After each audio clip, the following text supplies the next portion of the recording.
The university said he could take the rest of the semester off to recover. But the Michigan State professor teaching when a gunman opened fire in his classroom decided that's not what he wants to do.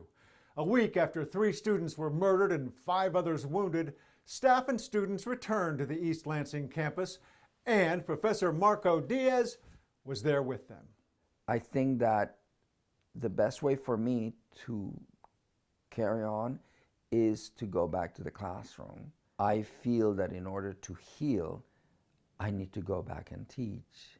I'm Marco Diaz-Munoz, and I'm an assistant professor at Michigan State University. And I was teaching 40 students when all of a sudden this person stepped in, let's say not even a foot, and he was masked so that we couldn't really see who it was. Then I heard the shots. County units for a shooting is going to be in Berkey Hall at MSU 509 East Circle Drive. He started shooting and shooting, bam, bam, bam, bam.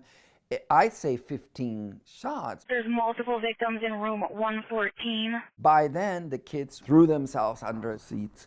Others were like frozen in place, and all of a sudden he stepped out. Run! It occurred to me to say to them, escape through the windows. So that's how 10 or 15 kids escaped. Students are running, but some of them are falling. Some of them are falling, and then there were kids trying to help others.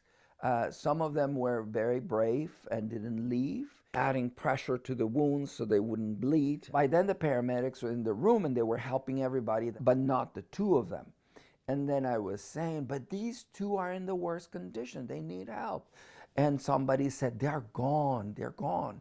Ariel, Alexandria, and Brian. Their absence on this campus and in this world will forever be felt. It was a nightmare. I was crying while I was seeing it. Since those 3 deaths, there have been some other deaths. Yes. What do you see as a possible solution to gun violence? Politicians need to be held accountable. If they saw what happened to Ariel and Alexandra, the only possible thing is to sign a law to change what is happening in this country. After killing Ariel Anderson and Alexandria Verner in the Berkey Hall classroom, 43-year-old Anthony McCrae walked to the nearby student union and murdered sophomore Brian Frazier.